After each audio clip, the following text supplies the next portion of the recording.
네, 안녕하십니까. 2022학년도 7월에 있었던 고3 전국연합학력평가 윤리와 사상 문제 해설 한번 가보도록 하겠습니다. 자, 이번에 그 에피쿠로스 관련 문제가 좀 흥미로웠었는데, 저 이제 그 표지 그림을 위해서 이제 에피큐리아니즘을 찾다가 유독 에피쿠로스주의를 영어로 찾으면은 디오니소스 관련 그림들이 많이 나오거든요.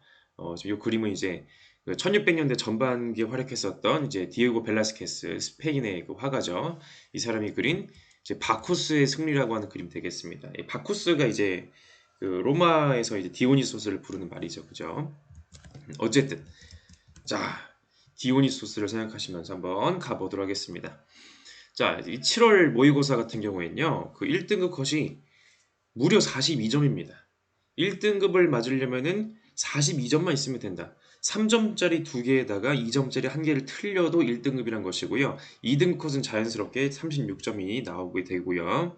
그러니까 올해 있었던 모의고사들 중에서는 특히 어려운 그런 스타일이었다.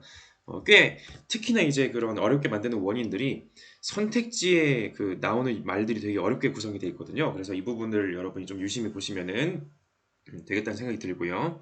자, 바로 1번부터 가보도록 하겠습니다.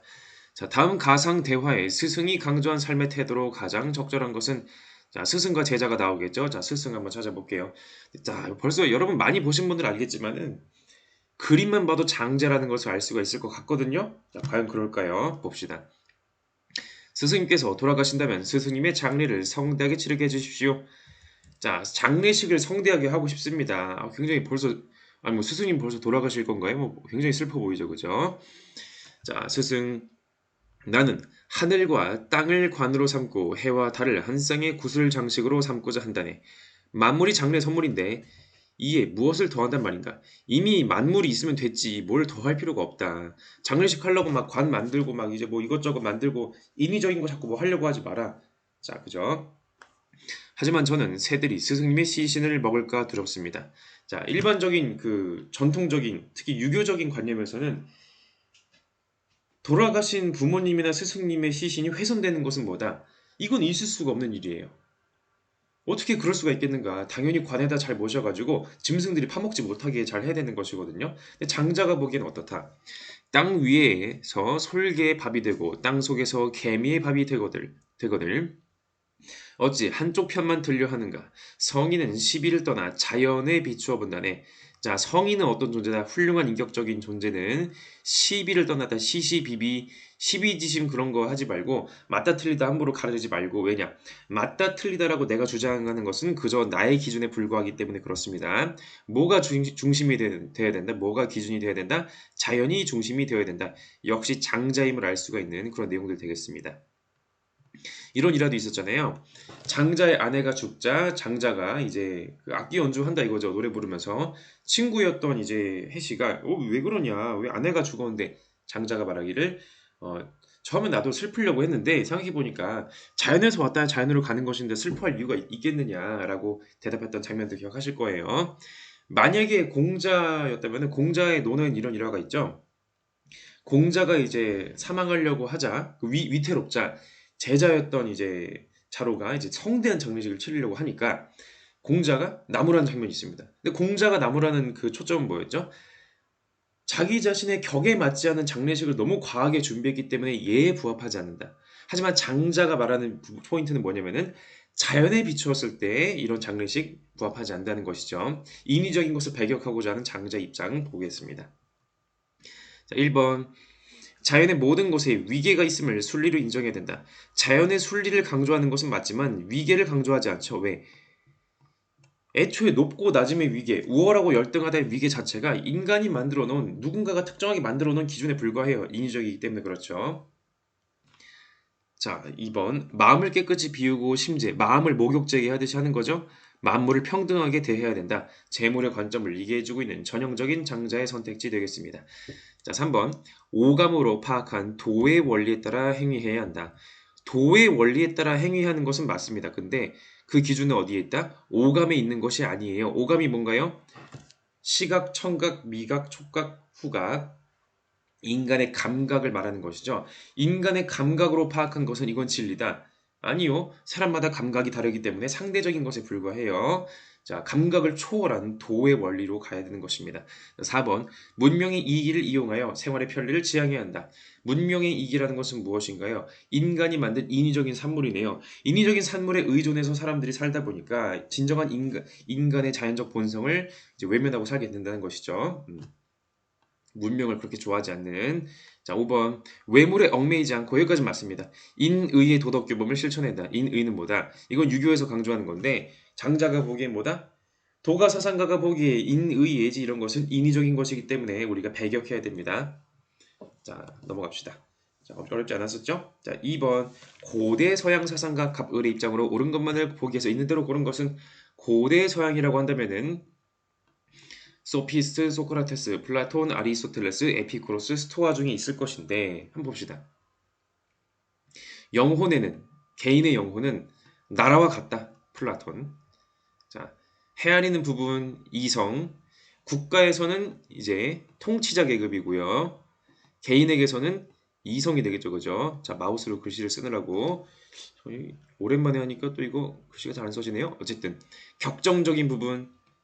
국가에서는 군인 계급이죠. 개인에겐 뭐죠? 개인에겐 기계가 되겠습니다. 마음의 그 열정적인 그거 있죠. 자, 욕구적인 부분. 개인에게는 요구가 있겠고요. 국가에는 어떤 부분? 바로 생산자 계급이 되는 것입니다. 자, 이 세 가지가 각각 자기 일을 해야 된다. 군인이 군인 일을 하고 생산자가 생산자 일하고 통치자 일을 넘보지 말고 통치자도 자기 것만 잘하고 이성은 이성 일을 하고 욕구는 욕구 일을 하면 되는 것이다. 올바른 사람은 올바른 국가, 즉 정의는 어디에 있다? 각자의 부분이 자기 일을 잘하는 것이다 라고 하는 플라톤의 입장이 되겠습니다. 자, 플라톤. 자, 영혼에서 이성을 가지고 있는 부분은 둘로 나눌 수 있다. 이성을 가지고 있는 부분, 인간의 영혼은요, 이성적인 부분이 있는데 이성이 관여하는 것이 두 가지가 있대요. 한 부분은 자체 이성을 가지고 있고 다른 부분은 아버지의 말을 듣듯이 이성을 따를 수도 있다. 따를 수도 있고 안 따를 수도 있네요. 각각을 뭐라 그런다? 지성적인 덕과 품성적인 덕이라 부른다. 자, 인간에게는 이성적인 부분이 있고요. 비이성적인 부분이 있는데 순수하게 비이성적인 부분은 뭐다? 식물적인 부분, 생장하는 그런 부분이죠. 심장 뛰고 막 폐 움직이고 막 그런 거. 자, 순수하게 이성적인 부분을 잘 발휘하면 뭐다? 그것을 지적인 덕이라 그런다. 대표적으로 철학적인 지혜라든지 뭐 그런 것들 말하는 거죠. 자, 실천적인 지혜도 여기 포함되고 이성적인 부분과 이성적이지 않은 부분이 만나는 것을 욕구적인 부분이라고 하는데 욕구적인 부분을 잘 써먹으면 즉 이성이 시킨 대로 잘 하면 뭐가 된다? 품성적인 덕, 도덕적인 덕 혹은 성격적인 탁월성이 됩니다. 예를 들어 용기, 절제, 지혜, 지혜는 위에 있죠, 그죠? 용기, 절제 그리고 뭐 관대한 뭐 그런 것들, 관후한 성품이라든지 뭐 이런 것들 말하는 거죠. 성격적인 그런 훌륭한 것들. 자, 누구? 아리스토텔레스 되겠습니다. 자, 플라톤과 아리스토텔레스를 비교해주는 전형적인 문제가 되겠네요. 자, 비교라고 하긴 그렇고 각각을 물어보는 문제였네요. 자, 기억. 플라톤. 영혼에서 부정있는 세 부분 간의 내분이 생긴 것이다. 자, 그죠? 내분이란 것은 뭔가요? 각자가 자기를 하지 않고 남의 것을 넘보고 참견하는 것이죠. 통치자 계급이 야, 내가 농사 지을 거야. 군인 계급이 야, 내가 통치자 할 거야. 이런 겁니다. 이게 바로 뭐다? 부정이다. 개인의 영혼에서도 기계가 기계 일을 하고 욕구가 욕구 일을 해야 되는데 이성이 다른 일을 하려고 하고 욕구가 다른 일을 하려고 하고 이런 게 바로 이제 내분이라는 것입니다. 이러면 안 된다는 것이죠. 자, 니은 아리스토텔레스. 악덕은 영혼에서 생기는 품성 상태가 아니라 감정이다. 자, 이런 거 아리스토텔레스 문제 풀 때 각각의 용어들을 가지고서 좀 헷갈려 하시는 특히 이런 감정이란 말이 들어갈 때 많이 헷갈리시는데 악덕이란 것은 뭐다? 영혼에서 생기는 품성 상태가 아니라 감정이다? 자, 감정은 그냥 감정이에요. 근데 감정을 어떻게 쓰느냐가 덕이 되냐 악덕이 되냐는 것이죠. 예를 들어 두려움을 느낍니다. 적절한 대상에 대해서 적절한 두려움을 적절한 때에 느낀다? 그건 덕이에요. 용기가 되는 것이죠. 그러나 너무 과도하게 두려움을 느끼면 비겁해하는 것이고요. 악덕이죠. 너무 두려움을 안 느껴서 마구잡이로 행동하고 다니면 그것은 우리가 만용이라고 부르는 것입니다. 감정을 어떻게 쓰느냐가 바로 덕과 악덕인 것이지, 즉 품성 상태가 어떠냐는 것이지 감정 그 자체는 악덕이냐 덕이냐라고 하기가 모자란 것이죠. 감정을 상황에 따라 적절하게 중용으로 다루느냐 아니냐가 핵심이 되겠습니다. 자, 감정이라고 해가지고 틀린 거죠. 자, 기억은 맞고 니은은 아니다.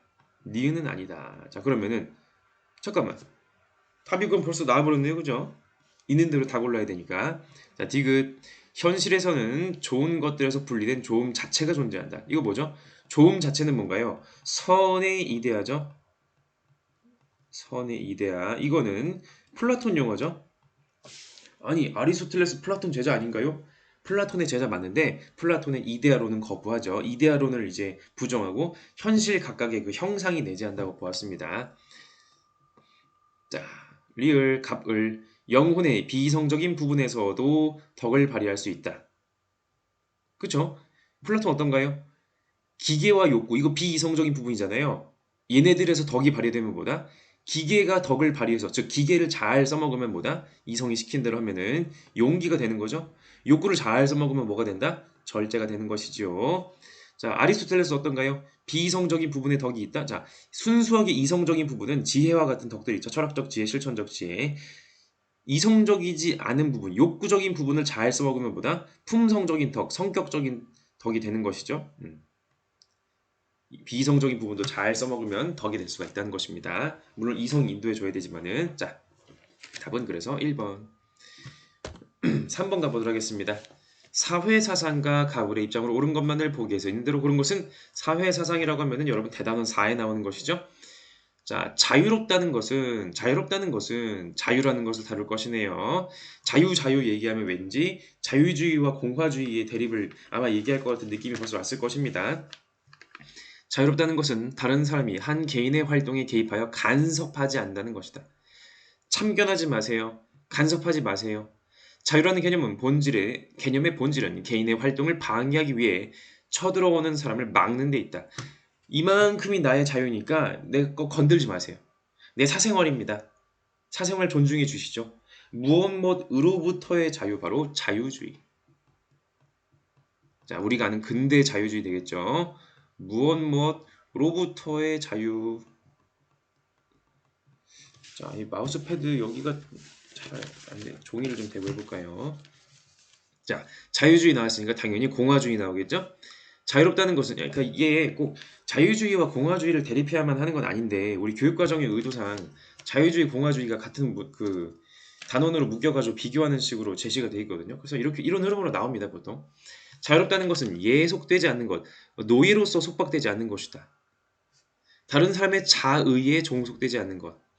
자, 주인이 간섭하지 않는 노예가 있어요.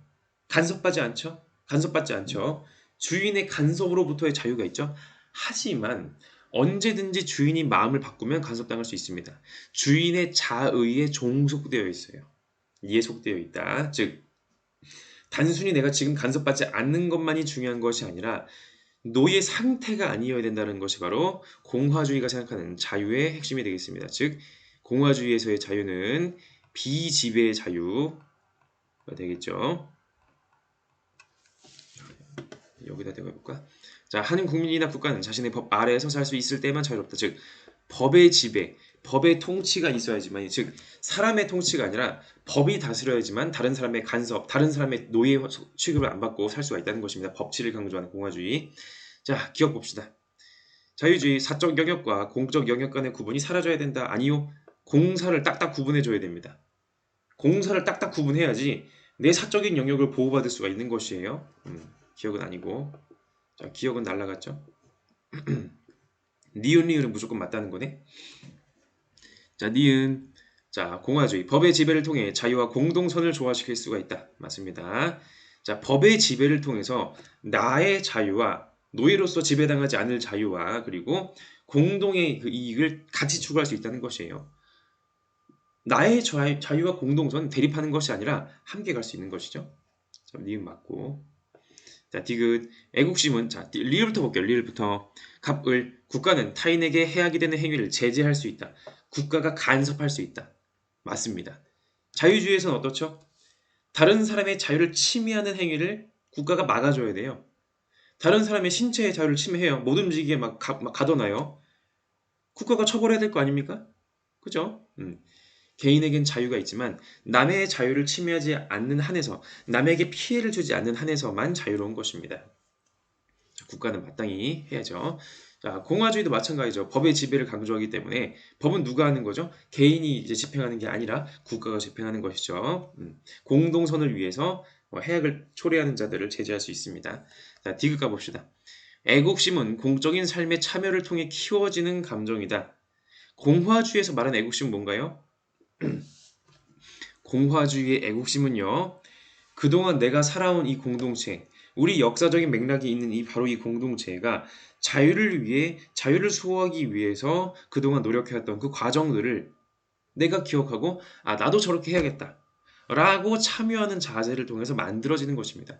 애국심은요, 단순히 민족주의적인 애국심처럼 단지 내가 우리 민족의 나라니까 태어났기 때문에 라고 해서 생겨지는 것이 아니라 이런 나라, 자유로운 공화국을 만들기 위해서 해왔던 것들로 이제 생겨나는 인위적인 감정이라고 설명해주고 있죠. 자, 맞습니다. 답은 5번. 자, 4번. 자, 근대 서양 사상가, 근대 서양 하면은 우리 자 데카르트, 베이컨부터 해가지고 쭉쭉쭉쭉 이제 나오죠. 자, 갑부터 봅시다. 이성은 정념의 노예이고 흉. 바로 나왔죠? 데이비드 흉이 되겠습니다. 또 노예일 뿐이어야 한다. 이성은 정념에 봉사하고 복종하는 것 외에 어떤 직무도 탐낼 수 없다. 정념과 반대되는 원리는 이성과 같은 것일 수 없다. 즉 도덕적인 행동을 하냐 마냐를 결정하는 것은 뭐다? 감정이다. 이성은 뭐다? 그 감정을 위해서 도와주는 역할만 하는 거예요. 데이비드 흉. 흉 나왔으니까 누구 나온다? 보통 흉하고 칸트를 많이 대립을 시키고요. 좀 문제를 재밌게 만들려면은 흉하고 공리주의를 엮는 문제도 나올 수 있고 흉하고 스피노자도 만들 수 있긴 하죠. 근데 보통 흉 칸트가 제일 많이 나오죠. 자, 과연 그럴까? 이성의 참다운 사명은 다른 의도를 위한 수단이 아니라 그 자체로 선한 의지를 낳는 것이어야 된다. 이거 뭐죠? 선의지 되겠죠? 선의지를 강조하는 칸트 되겠습니다. 이 의지는 유일한 선일 수는 없지만 최고선이어야만 한다. 자, 감정으로 도덕을 파악하는 흉과 실천 이성으로 도덕을 제정해야 된다고 보았던 이제 칸트 되겠습니다. 자, 1번 흉. 공감은 사회적 유용성을 가진 행위를 시인하는 근거이다. 그죠? 자, 우리가 공감을 하거든요. 다른 사람의 감정을 이제 공감하고요. 다른 사람들의 그런 그 어려움에도 공감하고. 자, 이것이 도덕적이다. 이것이 도덕적이지 않다. 즉, 이건 뭐냐면요. 내가 감정으로 시인하면은 이거 맞습니다. 라고 하면 도덕적인 거고요. 내가 감정으로 부인하면 이거 아닙니다. 하면은 도덕적이지 않은 거거든요. 근데 단순히 나의 취향, 뭐 마라탕 맛있다, 맛없다, 이런 걸 떠나서 개인적인 취향이 아니라 도덕적인, 감정적인 판단은 어떤 것에 근거가 있다. 나만 그런 것이 아니라 사회적으로 우리가 유용한 것을 시인할 때 그걸 도덕적이라 한다는 것이에요. 우리는 성실한 특성을 좋아합니다. 성실한 것을 시인해요. 성실한 건 도덕적인 거거든요. 왜냐고요? 성실하다고 한 특성 자체가 사회적으로 유용하니까. 관대하고 관용 있고 뭐 부지런하고 아니면 이제 그 용기가 있고 뭐 그런 것들 우리가 좋아하는 그런 특성들 있죠. 우리가 시인해요.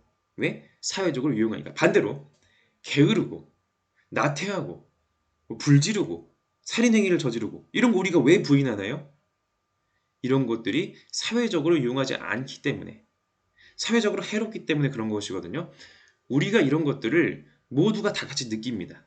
나만 느끼는 것이 아니라 모두가 똑같이 느끼기 때문에 우리가 이런 것을 도덕적으로 시인하는 것이구나라고 하는 것이죠. 반대로 뭐 치즈버거를 좋아하나요, 안 하나요? 누군 좋아하고 누군 안 좋아하거든요.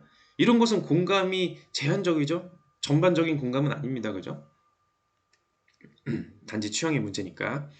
자, 2번 이성은 인간이 행하는 의지적 활동의 동기가 될 수 있다가 아니죠. 없다. 의지적 활동의 동기가 되는 것. 나를 움직이는 것은 뭐다? 감정이다. 자, 3번 타고난 경향성을 바탕으로 도덕적 의무를 수립해야 한다. 칸트가 보기엔 경향성은 뭔가요? 자연적 경향성이죠. 인간이 자연스럽게 가지고 있는 것. 즉 뉴턴의 물리학, 처럼 인간은 자연 법칙에 의해 움직이거든요. 인간은 자연과학적으로 파악될 수 있어요. 인간은 물리적으로 해명할 수 있고요. 물리학적으로, 화학적으로 해명할 수 있고요. 생물학적으로 해명할 수 있습니다. 수학적으로도 해명할 수 있어요. 과학적인 설명의 대상입니다. 인간은. 인간이 식욕을 느끼고요. 인간이 수면욕을 느끼고요. 인간이 어떤 감정을 갖습니다. 이거 다 뭐죠? 호르몬이라든지 아니면 뭐 이런 식의 뭐 장애 활동이라든지 이런 식으로 과학적으로 해명할 수 있는 게 바로 자연적 경향성이라고 하는 것입니다. 근데 문제는 이런 자연적 경향성은 흉이 보기에 도덕의 근거가 아닙니다. 자연적 경향성에 따라 한 행위는 예를 들어서 배고파서 한 행위, 도덕성과 관련이 없습니다. 졸려서 하는 행위, 맛있어서 하는 행위, 저 사람에 대해서 사랑하는 마음 때문에 하는 행위 역시 도덕적인 가치는 없다. 오로지 뭐만이 가치가 있다? 그 자체로 선한 의지, 선 의지를 가지고 한 행위만이 도덕적 가치가 있다. 그러므로 도덕적 가치가 있는 것은 도덕적 의무에 따라 하는 행위여야 되는데 그 의무는 뭐다?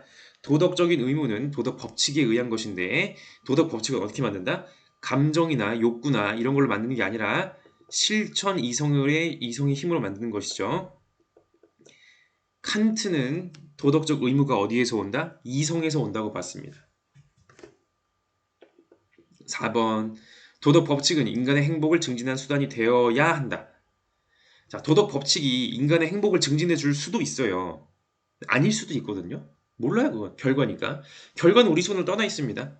도덕 법칙대로 저건 도덕 법칙이니까 해야지. 의무를 존중하는 마음, 선의지에 따라서 도덕적 행동을 했다고 할지라도 그 결과가 행복일지 아닐지는 모릅니다. 당연히 행복하면 좋은데 그 결과가 불행일지라도 나에게 손해가 될지라도 나는 해야 돼요. 왜냐? 그게 의무니까. 행복주의적인 윤리가 아닙니다. X. 자, 5번. 동정심에서 비롯된 행위는 도덕적 가치를 지닐 수 있다. 자, 동정심에서 비롯된 행위. 자, 흉이 보기에는 이것이 사회적인 유용성이나 공감과 엮여서 도덕적 가치를 지닐 수 있긴 하거든요. 근데 칸트가 보기엔요, 동정심에서 비롯된 거라면은 도덕적 가치가 없어요. 오로지 의무에서 비롯된 것만, 즉 선의지에 따른 행동만 도덕적 가치가 있습니다. 나머지는 다 아니에요. 그러니까 선의지에 따라 행위했는데 겸사겸사 동정심도 있는 건 괜찮은데 그 근본이 동정심에 있다? 아닙니다. 자, 5번. 고대 동양 사상가, 자, 춘추전국 시대 사상가들 있죠. 공자, 맹자, 순자, 뭐 묵자, 뭐 우리 한비자는 뭐 빠져 있지만은 그리고 이제 노자, 장자 이런 사람들, 자, 또는 이제 고대 인도, 석가모니 이런 식이 이제 주로 고대 동양이죠. 봅시다. 군자는 경으로 자신을 수양한 후에 백성을 편안하게 한다. 자기를 수양해서 백성을 편안하게 하는 것은 요순 임금조차도 어렵게 여겼던 일이다. 요순이라고 하는 옛날 고대보다 더 고대죠. 그 옛날의 임금을 존중하면서 자기를 수양한 수기한 다음에 그리고 백성을 편안하게, 수기이 아닌 공자. 군주는요, 나를 수양해서 군자가 되어서 백성들을 편안하게 해준 정치를 해야 돼요. 나부터 도덕적인 수양을 해야 됩니다. 윗물이 맑아야 아랫물이 맑듯이 도덕적 사회를 만들려면은 위에서부터 도덕적인 모범을 보여줘야 되는 것이죠. 자, 군자를 귀하게 여기는 것은 그가 성을 교화하고 본성을 교화해주고 인위를 일으켰다. 인위적인 걸 좋아하는 사람. 자, 소인을 천하게 여기는 것은 그가 성을 따르고 이익을 탐하여 다투기 때문이다. 본성대로 하지 마라. 본성을 바꿔라. 왜? 본성은 악하니까. 바로 순자가 되겠습니다. 한글로 쓸 걸 그랬나? 자, 1번 공자. 통치자가 덕을 갖추고 모범을 보여 백성을 교화해야 된다. 수기 아닌의 전형적인 내용 맞죠? 2번 효제를 실천하여 사랑을 사회 전체로 확대해야 된다. 그죠? 효제, 충성 이거 다 뭔가요? 인이거든요. 인간에 대한 사랑 인을 표현하는 방법입니다. 이것을 보다 가까운 사람부터 시작해서 즉 부모님, 형제, 부모, 형제부터 시작을 해가지고 사회 전체까지 가야 돼요. 최종 목적은 대동사회까지 가야겠죠? 자, 3번 순자, 예의를 배워서 행할 수 있고 익혀서 이룰 수 있는 것이다. 그죠? 본성은 악하지만 인위적으로 만든 예의라는 것을 우리가 배울 수가 있어요. 실천할 수 있습니다. 바꿀 수가 있는 것이죠. 4번. 소인도 인위적인 노력으로 도덕적인 인간이 될 수 있다. 성인도 군자도 뭐 대인이든 소인이든 간에 누구든지 설령 악하게 태어났을지라도 악한 즉 성악설 이익을 탐하는 식으로 태어났을지라도 인위적인 노력을 통해서 바꿀 수 있습니다. 교화 가능하죠. 자, 5번. 물론 이제 그 순자의 그 원문 중에는 너무 얘는 좀 너무 악독해가지고 정말 답이 없다라고 생각하는 사람 그냥 그 교화를 기다리지 말고 처벌해라 뭐 이런 식의 말도 나오긴 하는데 그건 좀 극단적인 예시를 이제 얘기해 주는 거지. 일반적으로는 이제 그 일반적인 소인 여기서 말하는 소인은요 인격적으로 소인이라는 뜻도 있고요. 이제 소인이라는 말이 어린애라는 말도 있거든요. 그러니까 어린애가 인격적으로 좀 모자라다는 뜻이기도 겸사겸사 그런 것이고 어쨌든 대부분의 경우에는 노력으로 바꿀 수 있다는 것입니다. 5번. 하늘은 만물의 근원이기 때문에 사람의 일을 주재한다. 자, 중국 고대 그 사상에서는 하늘이라는 것은요, 단순하게 스카이가 아니라 그 인간의 도덕을 이제 제시해주는 근거이기도 하거든요. 주제지천인 것이죠. 혹은 의리지천이자 운명지천, 인간의 운명을 관장하고 그 공자의 그 논어에는 그런 식의 그 입장들이 나옵니다. 하늘이 나를 버렸구나. 아니면 그 제자인 안회가 죽었을 때, 아니면 이제 하늘이 이제 이러이러하다면 이럴 것이다. 이런 식의 서술들이 나오는데 문제는 순자입니다. 순자는 뭐다? 하늘, 천과 사람 이는 분리된다. 뭐로? 둘로. 하늘의 일과 사람의 일. 하늘과 사람의 직분은 서로 달라요. 하늘은 하늘이 하는 일이 있고 인간은 인간이 하는 일이 있어요. 아무리 하늘이 도와주려고 해도요. 인간이 노력하지 않으면요. 소용없습니다. 하늘이 아무리 벌을 주려고 해도요. 인간이 제대로 하면요. 문제 없습니다. 애초에 하늘에 의지하지 말고 인위적인 노력을 하는 데에 중점을 두라는 것이 바로 순자의 사상이 되겠습니다. 굉장히 합리주의적인 면모를 보여주는 듯한 그 순자의 면모가 있죠. 자, 6번. 근대 서양 사상가 갑, 현대 서양 사상가 을. 자, 근대 한 명, 현대 한 명. 자, 떠오르는 구도가 여러 가지가 있는데 주로 현대 서양 사상가 하면은 그 우리가 실존주의랑 실용주의라든지 아니면 이제 그 의무론에서의 윌리엄 로스라든지 아니면 공리주의에서의 피터 싱어 같은 사람들 나오거든요. 일단 봅시다. 자, 근대죠? 어떤 종류의 쾌락이 다른 쾌락에 비해 더 바람직하고 더 가치 있다는 사실을 인정하는 것은 공리의 원리에 양립할 수 있다. 자, 공리의 원리를 주장하니까 공리주의자 맞는데 공리주의자 중에 더 바람직한 쾌락이 있다. 쾌락에 뭐가 있다? 양적인 것만 있는 것이 아니라 질적 차이가 있다. 질적 공리주의 바로 존 스튜어트 밀 되겠습니다. 밀. 자, 공리주의 나왔으니까 뭘까요? 자, 어떤 개인이나 집단은 움직이고 있는 방향에 의해서 판단된다. 어디로 가고 있냐가 중요한 거죠. 현재 진행이 중요한 거예요. 현재 진행형. 여기까지 됐다. 뭐 완료형이 중요한 게 아니에요. 지금까지 좋은 사람이었어도 현재 타락하고 있는 사람은 나쁜 사람이며 도덕적으로 무가치한 사람이어도 현재 나아지고 있는 쪽으로 움직이고 있는 사람은 좋은 사람이다. 자, 움직이는 방향을 중시하는 성장과 진보를 중요시하는 성장과 진보를 중요시하는 어떤 주의자? 실용주의자 대표적인 인물 우리 존 듀이를 떠올리시면 되겠습니다. 존 듀이, 미국의 존 듀이죠. 자, 전형적인 구도 나왔죠.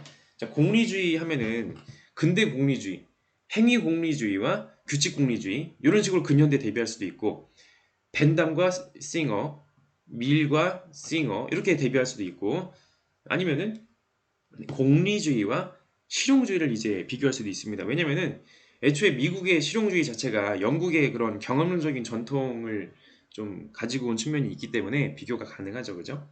뭐 정반대여도 뭐 비교할 수 있습니다. 자, 1번. 감각적인 쾌락보다 정신적인 쾌락이 질적으로 높은 쾌락이다.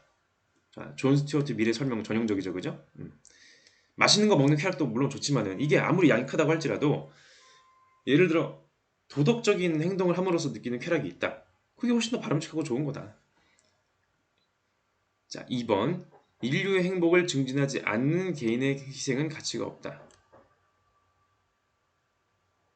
자, 공리주의자니까 인류의 행복, 전체의 행복이 중요한 것이죠. 최대 다수의 최대 쾌락, 최대 다수의 최대 행복을 위해서 하는 행동이어야 됩니다. 개인이 아무리 희생해도 공리주의적인 원리, 유용성의 원리에 도움이 되냐 안 되냐 이게 더 중요하다는 것이에요.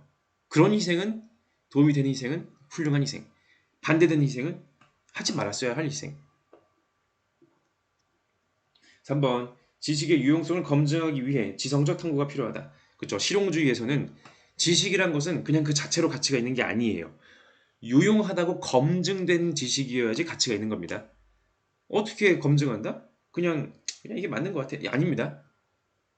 과학적으로, 경험적으로 관찰과 실험의 태도, 가설을 수립하고 이런 식으로 해야 되는 것이죠. 지성은 그렇게 쓰는 것입니다. 자, 4번. 인간이 도덕적 상황에서 피해야 할 행위의 원리는 고정되어 있다가 아닙니다. 고정이 안 되어 있어요. 실용주의는요, 항상 움직이는 걸 강조해요. 특정한 가치가, 자, 이런 행동은 옳습니다. 이런 행동은 옳지 않습니다. 도덕적인 그 가치 판단조차도 바뀔 수가 있는 것이에요. 그 도덕적 가치 판단이 실용적으로 검증해 봤을 때 유용하다. 그대로 있는 거고, 실용적으로 검증해 봤을 때 유용하지가 않다. 버리는 거죠. 도덕적 가치도 잠재적인 가설일 뿐인 것이에요. 자, 갑을 행위가 가져올 결과를 고려하여 도덕적 가치를 평가해야 된다. 결과론자냐 물어보는 거죠. 공리주의 어떤가요? 결과론자 맞죠? 최대 다수의 최대 행복 이라는 결과를 위해서. 실용주의자도 마찬가지. 실용적인 그런 가치가 있냐? 그래서 실용적인 거 맞아? 라고 하는 결과를 중시하니까. 자, 이어서 가보도록 하겠습니다. 자, 이어서 7번. 가의 중세서양 사상가. 일반적으로 윤리화 사상에서 중세서양 사상가라고 하면은 아우구스티누스랑 토마스 아퀴나스를 묶어서 얘기하거든요. 아우구스티누스가 중세에 살았던 사람인가요? 할 수 있긴 한데 그냥 이렇게 묶어서 얘기합니다. 자, 지상의 나라에서는 자신을 사랑하며 천상의 나라에서는 신을 사랑한다. 신을 사랑하는 천상의 나라와 나를 사랑한 지상의 나라를 대비해준 누구? 바로 아우구스티누스 되겠습니다. 신은 모든 것을 나아가야 할 목적을 정하는 최초의 존재이며 최초의 목적이다. 목적에는 목적이 있고요. 목적에는 목적이 있고요. 목적. 원인에는 원인이 있고요. 그 원인에 또 원인이 있죠. 원인. 최종 원인. 바로 이성적으로 신의 존재를 증명하고자 했었던 토마스 아퀴나스 5가지를 얘기했었죠. 자, 신의 명령인 영원법에 근거를 둔 자연법을 따라야 된다. 영원법, 자연법 힌트 또 나왔죠. 그죠? 자, 가보도록 하겠습니다. 자, 갑을 사상의 입장을 탐구한다. 자, 갑이 누군가요? 아우구스티누스. 을이 누구죠? 토마스 아퀴나스. A는 둘 다 예스네요. B는 아우구스티누스 예스, 그리고 토마스 아퀴나스는 노. C는 아우구스티누스 예스만 판단하시면 됩니다. D는 토마스 아퀴나스만 예스만 판단하시면 돼요. 자, 기억. 인간은 신의 은총이 주어질 때 구원을 받을 수 있는가? 구원을 받으려면 신의 은총이 있어야 된다 이거잖아요. 맞습니다. 둘 다 그리스도교 사상가이기 때문에 신의 은총이 핵심이 되겠죠. 이거 없으면 안 되는 거예요. 자, 일단 기억 맞고. 자, 니은 종교적인 덕을 실천하면 현세에서 영원한 행복이 보장되는가? 자, 종교적인 덕이 이제 믿음, 소망, 사랑인데 현세는 어떤가요? 자, 내세와 현세가 있죠. 지금 살고 있는 현세와 내세 천국 혹은 지옥이 있는데 종교적인 덕을 실천하면 지금 영원한 행복으로 살 수 있냐? 아니죠. 현세에서의 삶은요 영원하지가 않아요. 자, 노가 되겠죠. 자, 기억은 yes, no 맞고 니은은 no. 그리스도교 사상에서는 현세는 보다 제한적입니다. 언젠가 여기서 뭐 가야 되는 것이에요. 자, 디귿. 선의 결핍 상태인 악은 실체로서 존재할 수 있는가? 아우구스티누스 물어보는 건데 노죠. 악은 그 자체로 존재하는 것이 아니라 선의 결핍에, 선의 부재, 선이 없는 그 자리에 있는 것일 뿐이지, 있다라고 이제 우리가 부르는 것일 뿐이지, 악 자체가 실제로 존재하는 것은 아닙니다. 악의 신이 존재해가지고 이제 악의 명령을 하고 이런 거 아니에요. 지옥에 그 막 있지 않나요? 그러나 이제 그리스도교에서의 유일한 신, 유일신 사상이니까 그죠? 악마들은 이제 신이 아니죠, 그죠? 그 아우구스티누스가 이제 빠졌던 마니교라든지 뭐 조로아스터교 이쪽에서는 이제 그런 대립적인 구도를 제시하는데 그리스교에서는 아니라는 거. 자, 그다음 리을 인간은 이성으로 인식한 자연법을 통해 영원법에 참여할 수 있는가? 네, 전형적인 서술 맞죠. 답은 2번. 그러니까 우주의 영원한 창조의 그 질서, 섭리를 영원법이라 하는데 그 중에서 인간이 이성으로 파악할 수 있는 것, 인간의 본성이 반영된 것을 자연법이라 부르는 것이고요. 우리가 그 자연법에 맞게 행동함으로써 영원법에도 참여하는 것이다라고 설명해주고 있습니다. 자, 근대 한국 사상가 갑을의 입장으로 옳은 것만을 보기에서 고른 것은 근대 한국이면은 자 실학부터 시작을 해가지고 이제 위정척사, 뭐 동학, 자 다시 위정척사, 온건기합파, 급진기합파, 그리고 이제 그 신흥 종교로는 동학, 원불교, 증산교 이 정도 나오죠, 그죠? 자, 이 중에 한번 봅시다. 자, 갑 우리의 전례를 마땅히 보존하고 전통을 잘 지키자.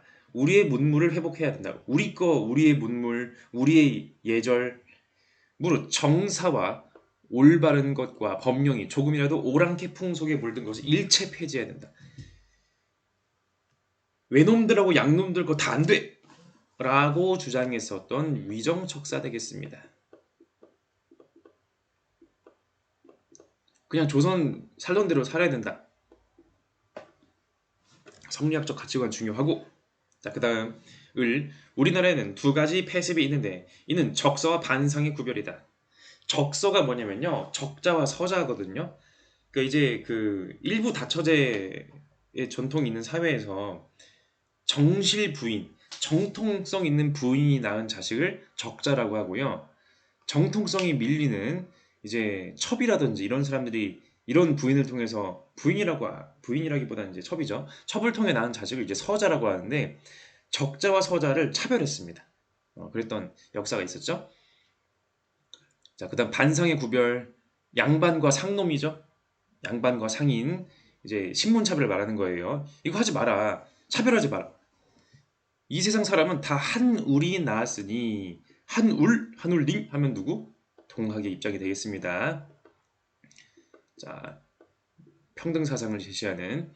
자, 위정척사 동학의 공통점은 뭔가요? 서양이나 이런 그 일본의 침략을 막자는 거죠. 차이점은 뭔가요? 위정척사는 성리학적인 가치 질서를 보존하자. 동학은 뭐다? 성리학적인 가치 질서 중에서 필요한 건 쓸 수 있겠지만은 뭐 성리학적인 가치관 중에서 효나 이런 것들, 그러나 신분 질서라든지 이런 그 폐습은 없애야 된다라고 보았던 것이 바로 이제 동학이 되겠습니다. 자, 기억. 국난을 극복하기 위해 서양의 무물을 배척해야 한다. 맞죠? 니은 동학 후천 개벽을 통해 현세에서 이상세계를 실천할 수 있다. 후천 개벽 사상 동학 원불교 증산교에 나오는 후천 개벽 사상은 뭐냐면은 지금 살아있는 현세에서 평등 세계가 실천될 수 있다는 거잖아요. 바로 그런 거죠. 특히 후천 개벽 사상이라는 단어랑 같이 나오는 단어가 현세라는 단어가 많이 나오거든요. 내세 현세가. 그러니까 후천 개벽은 뭐다? 마치 그리스도교에서의 천국처럼 내세에서 오는 게 아니라 현세라는 거.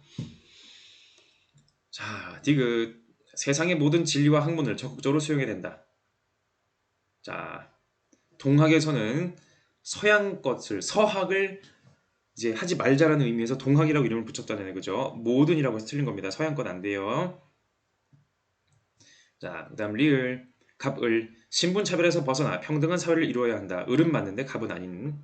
자, 그래서 답은 기억니은 1번. 자, 9번 가봅시다. 다음을 주장한 한국 유교 사상가가 긍정의 대답을 할 질문. 한국 유교 사상가. 자, 굳이 한국 유교라고 하면요, 정약용이 많이 나옵니다. 자, 이황이 정약용인데 정약용이 유독 많이 나오더라고요.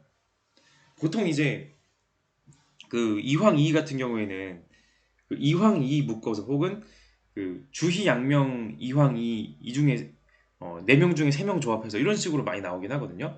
다음은 유교 사상가이다 혹은 다음은 성리학 사상가이다라고 할 수 있고 다음은 뭐 동양 사상가이다 뭐 이런 식으로 여러 가지로 이제 표현하는데 한국 유교 하면은 주로 이제 이황이 정약용 특히 정약용 많이 나온다는 거.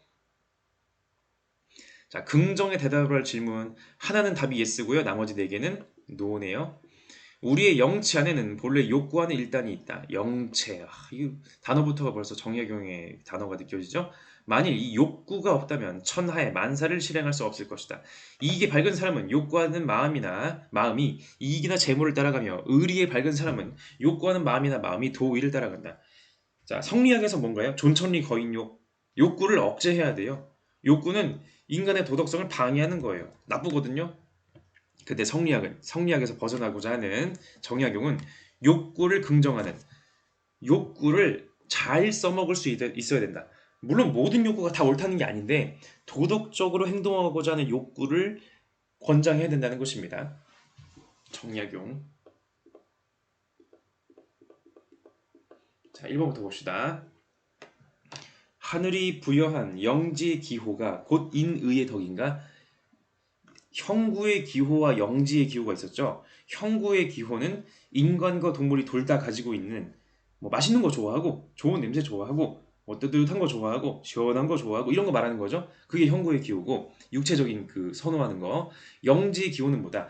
도덕적인 것을 좋아하고 비도덕적인 것을 싫어하는 이게 바로 영지의 기호거든요.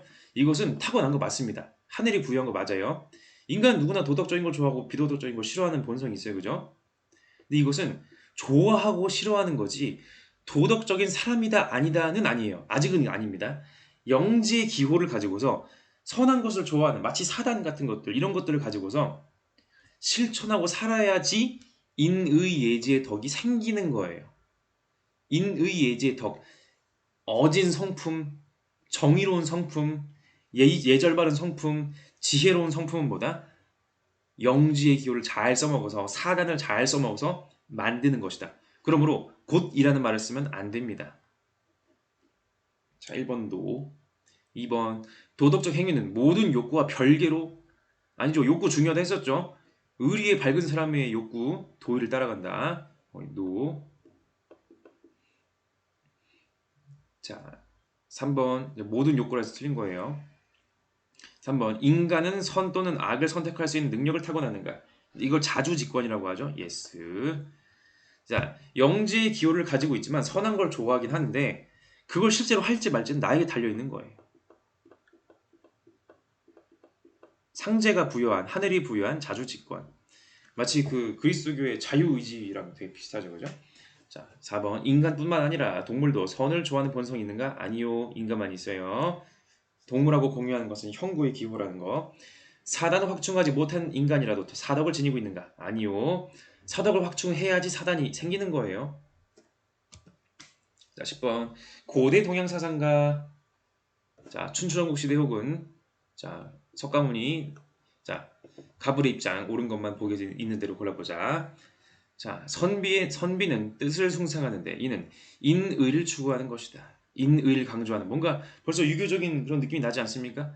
죄가 없는 이를 죽이는 것은 인이 아니고 자신의 것이 아닌데 갖는 것은 의가 아니다. 인에 머물고 의에 따르면 대인으로서 할 일이 갖추어지게 된다. 키워드 대인 나왔죠? 맹자가 되겠습니다.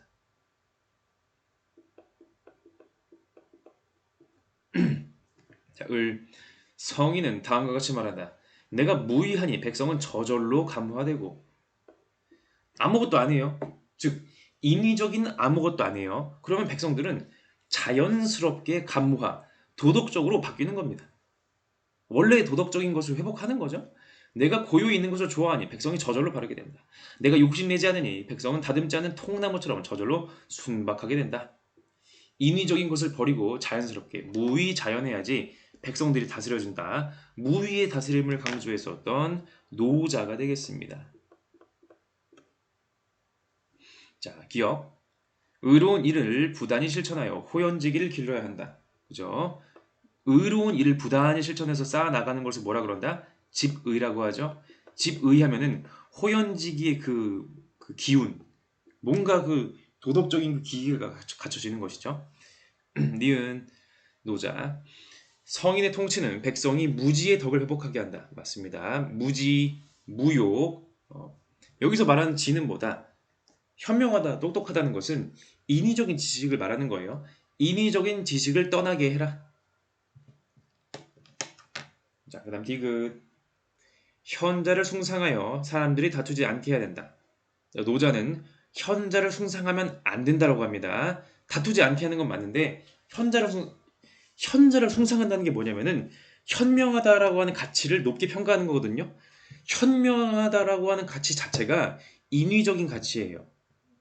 그러면 현자를 숭상하면 안 되는 것이고 차라리 무지를 강조해야 된다. 자, 니은하고 디귿이 대립되는 그런 내용을 다루고 있죠. 자, 기역 니은이 맞고 디귿이 아니래요. 그럼 자연스럽게 답은 4번인데 자, 갑을 사람은 누구나 수양을 통해 본성을 실현할 수 있다. 자, 맹자가 말하는 자, 누구나 열심히 수양하면은 즉 사단 확충하면 뭐다? 자, 인간의 본성, 성선설이죠. 자신의 선한 본성을 이제 실현할 수 있다라고 사덕을 현실화해서 살아갈 수 있다라고 보았습니다. 자, 노자 뭐라고 하나요? 자, 무지의 덕을 자, 인간에게 그런 그 무의자연의 그런 모습들 마치 갓 태어난 아기처럼 인위적인 것, 그 때 묻은 것에서부터 완전히 벗어날 수가 있는 그런 본성이 실현되어야 된다. 그 도에 어울리는 삶을 살아갈 수가 있다라고 하는 얘기하고 있습니다. 기원리을 4번. 자, 고대 서양 사상가 갑을의 입장으로 옳지 않은 것은 자, 이거 표지에 그 제시한 그림이 이 문제 때문에 가지고 온 거죠. 자, 고대 서양 하면은 소크라테스, 소피스트, 플라톤, 아리스토텔레스, 에피쿠로스, 스토아파 중에 있는데 자, 그 플라톤, 아리스토텔레스 아까 나왔으니까 에피쿠로스, 스토아, 소크라테스, 소피스트 중에 있을 것 같죠? 봅시다. 만약 사람이 배고픔이나 추위로부터 안전을 확보할 수 있다면 그는 제우스와도 행복을 견줄 수 있다. 그리스 로마 신화의 최고신 제우스. 배고픔이나 추위라고 하는 고통에서부터 벗어날 수 있다면 그거면 됐다. 우리의 본성은 선이 아니라 악에 약하다. 왜냐하면 쾌락은 본성을 구원하고 고통은 본성을 파괴하기 때문이다. 쾌락과 고통을 강조하는 쾌락주의자 에피쿠로스 학파 되겠습니다. 자, 만약 올리브 기름이 엎질러지고 포도주를 도둑 맞았다면 이것은 정념에서 벗어나 아파테이아를 얻기 위해 치러야 할 값이라고 생각하라. 값을 치르지 않고는 아무것도 얻을 수 없다. 우리는 자연에 따라 살아야 한다. 아, 비싼 올리브 기름 엎질러지고 포도주가 없어 어디 갔어? 그냥 그렇게 될 거였다. 운명이었다. 어차피 그건 자연의 숙명이었기 때문에 그냥 받아들이면 된다. 그럼 고통스럽지 않다. 그러면은 내가 정념에 휘둘리지 않을 수가 있다. 라고 얘기했던 스토아 사상가 되겠습니다. 자, 1번 에피쿠로스. 모든 고통이 제거되면 더 이상의 쾌락을 필요로 하지 않는다. 자, 모든 고통이 없는, 즉 육체적인 고통과 정신적인 불안이 없는 상태. 이걸 뭐라 그러죠? 아타락시아라고 하죠. 아타락시아. 자, 에피쿠로스 학파는 아타락시아의 추구를 목표로 합니다. 이거면 된 거예요. 그 모든 고통이 제거가 되는데 더 이상의 쾌락을 위해서 또 우리가 뭐 더 많이 갈망할 필요가 있나요? 더 이상 갈망할 필요가 없습니다. 이거면 됐으니까. 자, 일단 1번은 자, 그렇게 되는 것이죠.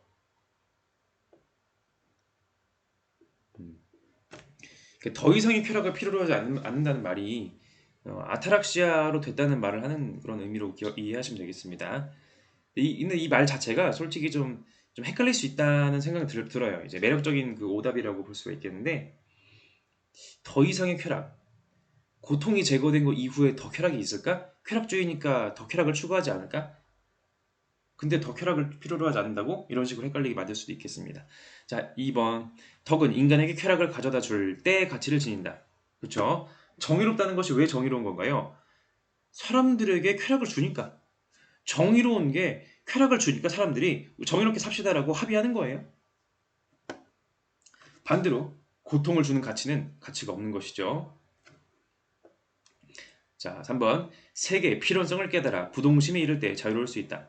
아파테이아가 부동심이죠. 즉, 이미 필연적으로 정해져 있고 나는 이제 인생이라고 한 연극을 잘 수행하는 배우와 같은 것인데 이미 대본도 다 있잖아요. 이거대로 살면 되는 거예요. 이미 정해져 있기 때문에 기뻐할 필요도 없고 슬퍼할 필요도 없고요. 희망도 필요가 없고요. 불안도 필요가 없습니다. 4번. 본성에 맞지 않는 외부 사건은 인간에게 일어나지 않는다. 포도주에게 일어날 일이 인간에게 일어나지 않고요. 새에게 일어날 일이 인간에게 일어나지 않습니다. 새에게는 새에게 일어날 일만 일어나고 강아지에게는 강아지에게 일어날 일만 일어나고 인간에게는 인간에게 일어날 일만 일어난다. 라고 하는 것입니다. 어차피 일어날 일이었으니까 괜히 막 너무 슬퍼하고 그럴 필요도 없다. 그냥 받아들이자는 것이죠. 5번 갑을 모든 자연적 욕구를 최소한으로 추구한 삶을 살아야 한다. 자, 우리 욕구는 자 에피쿠로스 기준으로는요. 자연적이면서 필연적인 욕구가 있죠. 예를 들어 먹고자 하는 욕구, 그리고 졸리니까 자야 되는 욕구, 이거 있습니다. 이거 추구하지 않으면 안 되긴 해요. 자연적이지만 필연적이지 않은 게 있어요. 예를 들어 더 맛있는 걸 먹고자 하는 욕구, 이거 굳이 필요 없거든요. 아니면 성적인 욕구, 이거 없어도 안 죽어요. 자, 그 다음 자연적이지도 않고 필연적이지도 않은 욕구가 있다. 자, 자, 에피쿠로스 같은 경우에는요. 모든 자연적인 욕구를 최소한으로 추구한 삶을 살아야 된다. 이 말이 자연적인 욕구는 욕을 말하는 거거든요.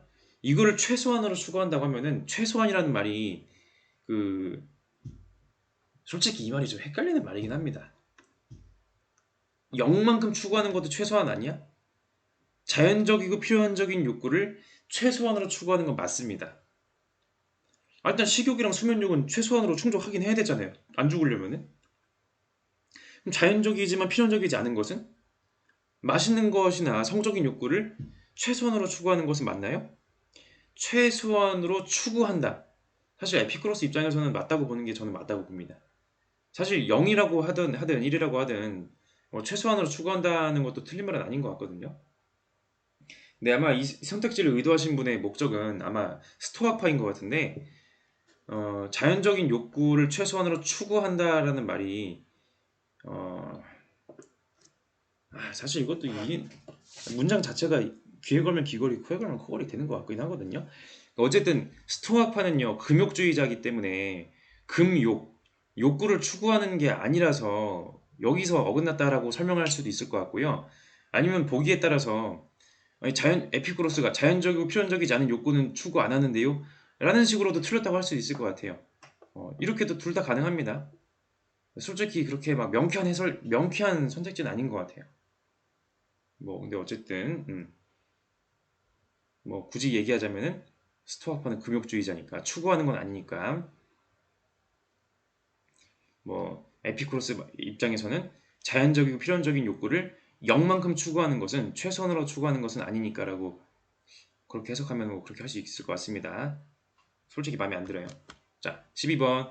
현대 서양 사상가 가벌의 입장으로 옳지 않은 것은 신이 없다면 모든 것이 허용되고 인간은 홀로 남겨지게 된다. 자기 안팎에서 그가 매달릴 만한 어떤 가능성을 찾을 수 없기 때문이다. 인간은 주어진 어떤 본성에 의해 설명될 수 없다. 주어진 본질 아니고요. 인간은 자유로우며 자유 그 자체이다. 실존은 본질에 앞선다. 나는 던져진 존재다. 인간은 자유롭도록 선고받았다. 누구? 사르트르. 무신론적 실존주의자. 자, 신앙만이 불안을 넘어설 수 있다. 자, 유신론적 실존주의죠. 불안은 인간을 구원받은 자로 신앙에 넘겨주기까지 볼모로 잡아둔다. 죽음에 이르는 병. 키르케고르. 절망에 빠진 그는 신앙 이외에 어디서도 안식처를 찾지 못한다. 자, 두 명의 실존주의자를 비교해주고 있습니다. 실존주의로 묶여있는 두 사람인데요. 한 명은 무신론적, 한 명은 유신론적이죠. 자, 1번. 세계에 우연히 내던져진 인간에게 미리 정해진 본질은 없다. 맞습니다. 일단 태어났어요. 일단 냅다 던져졌습니다. 그러나 그 인간을 규정하는 본질은요. 내가 만들 수 있습니다. 앞으로 살아가기에 따라 다르거든요. 내가 선택과 결단을 하고 내가 책임지면 되는 것이에요. 어떻게 살 것인지, 어떤 인간이 될 것인지, 어떤 선택을 할 것인지. 자, 2번. 인간은 자유 그 자체에서 벗어날 수 있는 자유를 지닌다. 자유를 벗어날 수 있는 자유는 없어요. 자유롭도록 선고받았어요. 자유로울 수밖에 없습니다. 이것만큼은 부자유한 거거든요. 무조건 내 인생에서 선택의 순간이 와요. 나는 선택을 안 할 수가 없어요.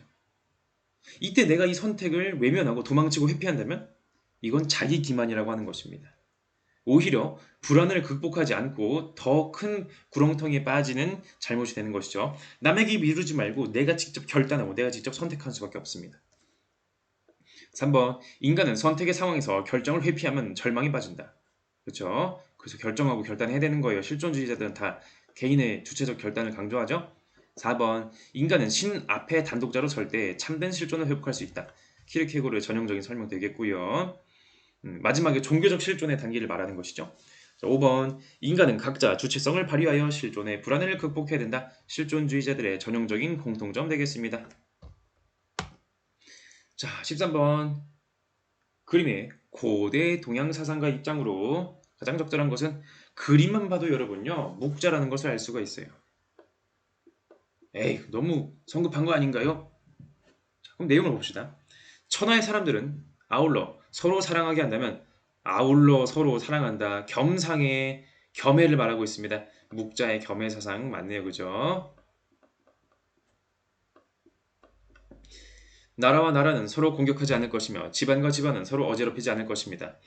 그러니까 남의 나라도 우리나라처럼 사랑하면은 남의 나라 침략하겠냐 이거예요. 또한 군주와 신하, 아버지와 자식은 자유롭게 서로를 대할 것입니다. 천하를 다스리는 성인이라면 어찌 사랑을 서로 권하지 않겠습니까? 천하가 더불어 서로 사랑하면 다스려지고 서로 미워하면 곧 어지러워집니다. 따라서 다른 사람을 사랑하라고 권하지 않을 수 없습니다. 겸해만 하면은 모두가 서로 사랑하면은 싸울 일도 없고 서로가 이익이다. 겸상의 교상리. 자, 우리 묵자는요.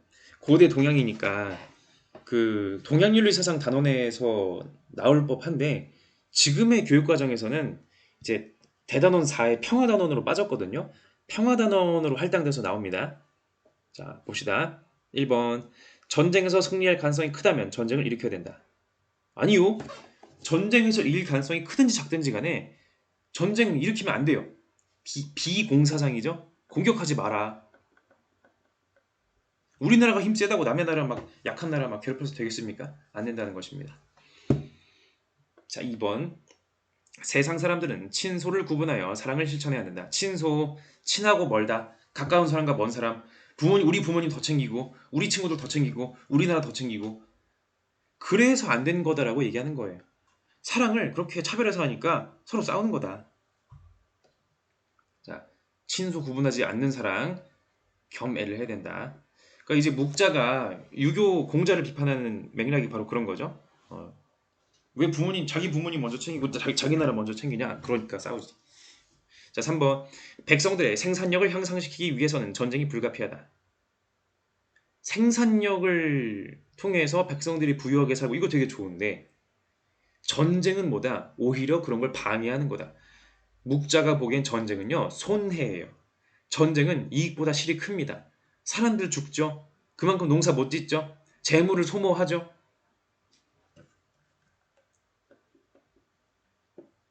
4번. 천하의 이익이 되는 통치가 자국의 이익이 됨을 알아야 된다. 우리나라만 잘 먹고 잘 살고 남의 나라 침략해가지고 어떻게 뭐 남의 나라 뭐 망하든 말든 아니라는 것이죠. 겸애를 하면은 모두가 다 같이 잘 살 수가 있다고 하는 것입니다. 서로를 사랑하면은 천하의 이익이 되고 당연히 우리나라도 이익이 된다. 이거 가지고 이제 실제 돌아가는 경제에도 할 말이 있긴 한데 나중에 합시다.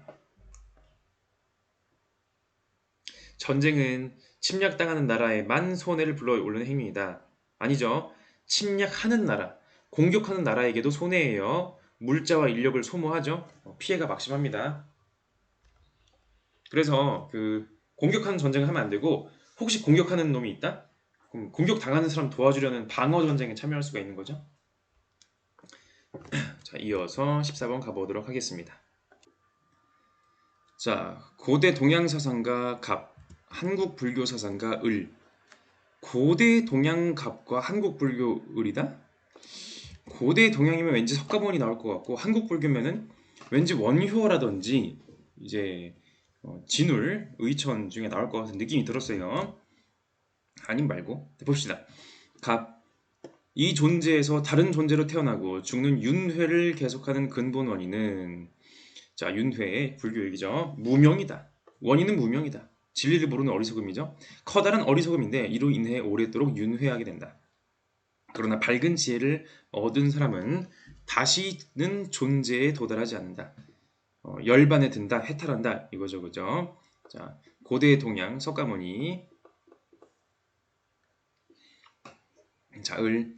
생겨남과 사라짐은 둘이 아니고 움직임과 고요함은 다르지 않다. 이와 같은 것을 일러 일심의 법이라고 한다. 일심을 강조하는 왠지 원효일 것 같은데 비록 그 실상은 둘이 아니지만 그 전체가 연을 따라서 생동하고 전체가 연을 따라서 정멸한다. 즉 진여문이냐 생멸문이냐 우리는 마음의 이 두 측면을 가지고서 이게 맞다 저게 맞다 싸우는데 둘 다 하나의 마음이었다. 같은 마음에 다른 모양일 뿐이었다. 하나로 종합된다. 일심사상 원효 되겠습니다. 자, 기억. 인간은 업을 쌓아서 윤회의 굴레에서 벗어나야 된다. 자, 윤회의 굴레에서 벗어나는 건 맞는데 업을 쌓으면 안 되겠죠. 업을 자꾸 쌓으면은 즉 지금 살면서 내가 자꾸 뭔가 뭔가 자꾸 집착하는 행동하고 막 그러면은 다음 생애가 자꾸 찾아오는 것이에요. 업 때문에. 자, 니은 무명으로 인해서 마음 안에 생멸이 일어나게 된다. 자, 무명이 뭐였나 했나요? 무명이라는 것은 불교에서 공통적으로 말하는 어리석음이 되는 것이죠. 어리석음 때문에 자꾸 마음속에 생성소멸의 그런 것들이 생겨나는 거예요. 뭔가 마음이 생기고 뭔가 바라는 게 생기고 뭔가 원하는 게 생기고 뭔가 자꾸 집착이 생기거든요. 그러다 보면은 음, 결국에는 고통까지 오게 된다라고 하는 불교의 일반적인 진술, 당연히 원효에게도 통하는 것이죠. 자, 디귿.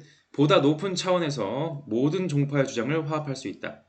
화쟁사상 되겠죠? 원흉회통 되겠습니다. 자, 화쟁사상. 자, 싸움을 화해시키고 알고 보니 뭐였다? 원흉회통.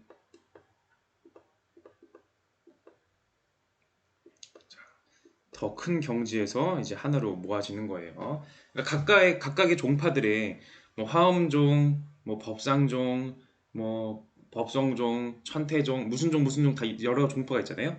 그 종파들의 주장은 결국 다 뭐였다? 각각의 주장하는 말이 다 맞고 이제 석가모니의 말을 하는 거였다. 각각의 주장의 그 독자성을 그러니까 이제 고유성을 개성을 인정해 주면서도 하나로 모을 수가 있다. 자, 리을. 깨달음을 위해 개, 정, 해를 닦아야 된다. 이것도 불교 공통이죠. 삼학이라고 하죠, 이거를. 계율과 그 불교의 규칙을 잘 지키고 선정, 이제 또 마음 수양을 또 하고요, 평화롭게. 지혜, 또 이제 그 진리를 깨닫고자 하는 그런 마음을 가져야겠죠. 이런 것들 되겠습니다. 자, 15번. 중국 사상가 갑을의 입장. 중국 사상가. 고대 동양도 아니고 중국 사상가다? 우리 윤리학 사상에서는 웬만하면은 주희 양명 대립구도로 나올 것 같아요. 자, 사람의 마음은 영명하여 알물 지니지 않음이 없고 천하의 사물은 이치를 갖추지 않음이 없다. 모든 사물에 이치가 있다. 다만 그 이치를 궁구하지 않기 때문에 알매에 극진하지 않은 것이다. 그러므로 뭐 해야 된다? 경물치지해야 된다. 모든 사물에 이치가 있다. 이 기론을 주장했었던 주희, 성리학 되겠습니다. 자, 사람의 마음의 본체는 본성이며 본성은 곧 이치이다. 이치는 마음을 떠날 수 없다.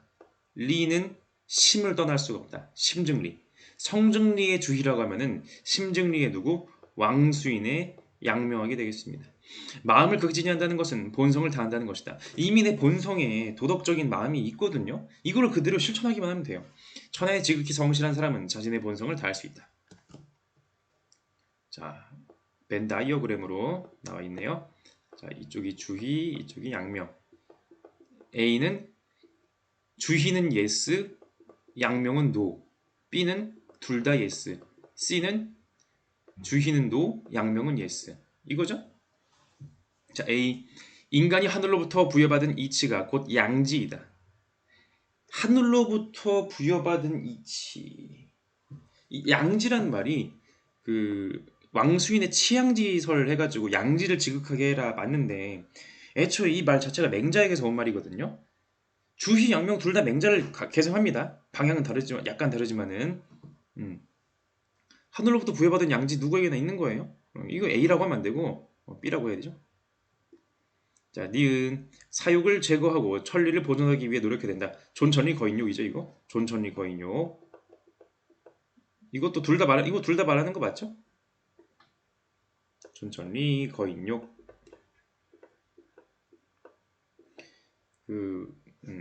좋아요. 맞고. 디귿 도덕적 암과 도덕적 실천 사이에는 선후의 구별이 있다.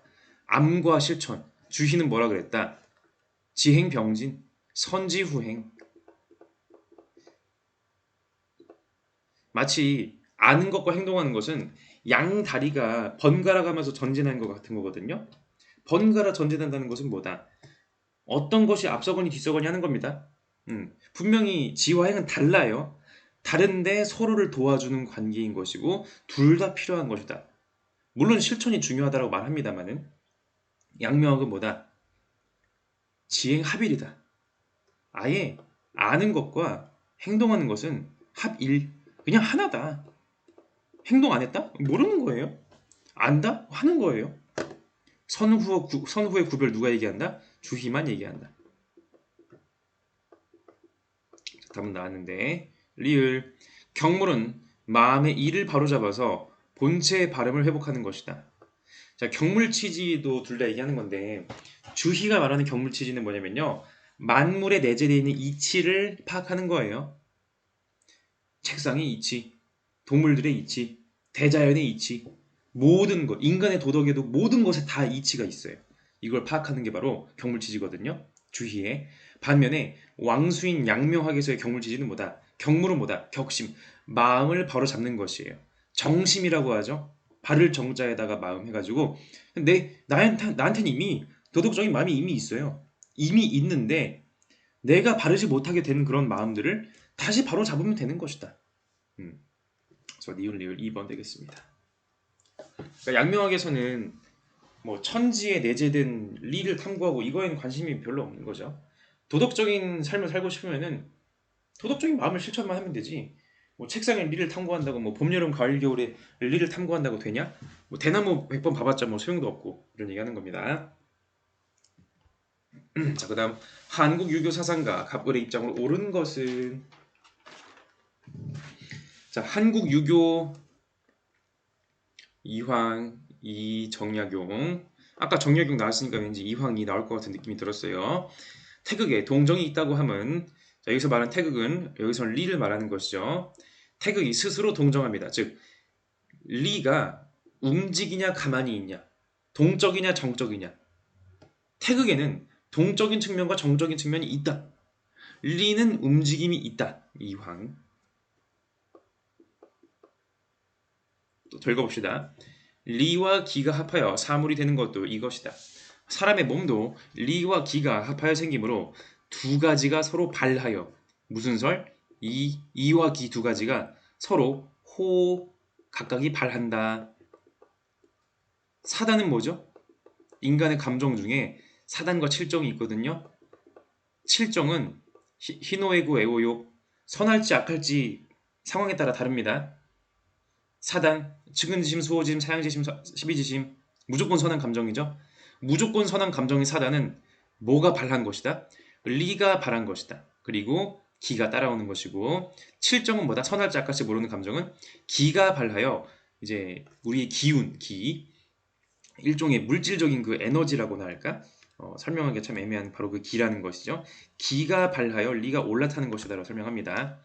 자, 다음 태극이란 묘함이고 움직이고 고요함이란 그것이 타는 기틀이라고 주자가 말하였다. 리는 본래 무의이나 기를 타고 유행하여 만 가지로 변화하며 비록 유행하여 변화하지만 그 무의의 본체는 그대로 있다. 즉 리는 뭐다? 가만히 있는 거예요. 리는 움직이지 않아요. 움직이는 건 뭐밖에 없다? 기밖에 없다. 기가 발라고 리가 타는 것 이거 하나밖에 없다. 기발 이승 일도설 이거 한 가지 방법밖에 없습니다. 라고 하는 이 이가 되겠습니다. 사단도 칠정도 결국엔 다 뭐였다? 기가 발하고 리가 탄 거 이거밖에 없는 거예요. 둘이 뭐가 다른 건가요? 칠정이라고 하는 전체 감정 중에서 그 중에 순수하게 선한 놈을 사단이라고 부르는 것이다 라고 하는 것이죠. 포함관계라고 보는 것이에요. 자, 1번 이황. 이는 기의 작용을 통해 생성되는 도덕 원리이다. 기가 작용하면 리가 만들어지나요? 아니요. 이황, 이, 뭐 주희 전부 다 리와 기는 그냥 있는 거예요. 오히려 리는 물질이 존재하기도 전부터 이미 원리로서 존재하는 것입니다. 자, 리는 생성되는 게 아니라 그냥 있는 거예요. 자, 2번 사물의 리와 기는 천하고 사람의 리와 기는 존귀하다. 자, 성리학에서 주희, 이황, 이에서 말하는 리는요. 이일분수. 리는 그냥 하나밖에 없습니다. 천하의 원리, 천하의 이치는 단 하나예요. 모든 리치는 똑같습니다. 다만 이것이 드러나는 것이 다를 뿐이다. 기가 청탁 수박의 차이가 있거든요. 물질적인 그런 순수성의 차이가 있기 때문에 그래서 리가 다르게 이제 나타나는 것일 뿐이다라는 것이죠. 리는 천하다 말고 뭐 그런 거 없습니다. 자, 3번 을. 리는 바라는 것이 아니라 바라는 까닭일 뿐이다. 그러므로 바라는 건 뭐밖에 없다? 기밖에 없다. 기발 이승일도사. 4번 리는 기질의 맑고 흐림에 따라 선하거나 악하게 된다. 자, 기질. 인간은 타고난 기질이 있죠. 기가 물질적인 그런 기가 청탁 수박의 차이가 있어요. 청탁. 근데 문제는 그렇다고 해서 기가 어쩌고에 따라서 리라고 하는 원리 자체가 달라지는 건 아니에요. 예를 들어서 나쁜 성향을 타고난 인간이 있어요. 탁한 기질을 타고난 거죠.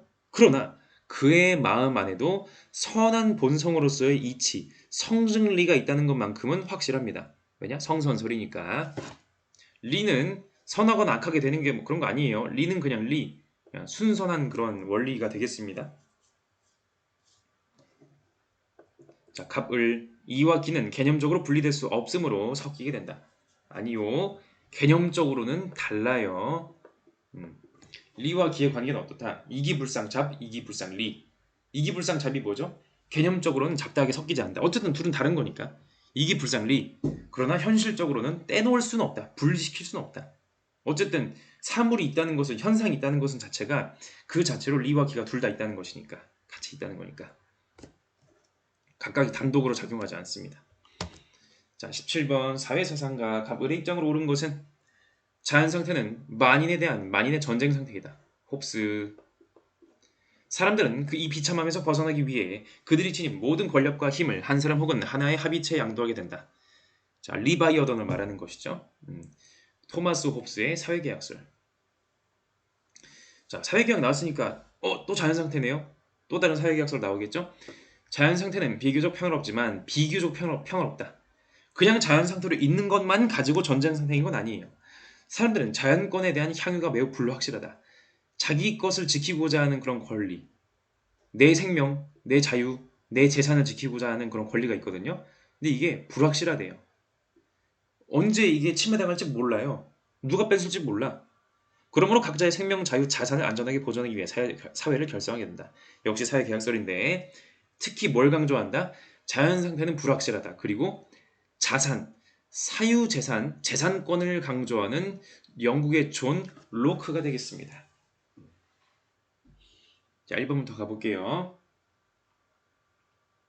자, 이 문제도 굉장히 매력적인 문제이기 때문에 이 문제가 꽤 난이도가 높은 문제거든요. 표지 그림으로 리바이어던을 가지고 와볼까도 생각을 해봤는데 뭐 어쨌든 가봅시다. 1번 공통의 권력이 없는 자연상태는 부정의가 난무한 상태이다.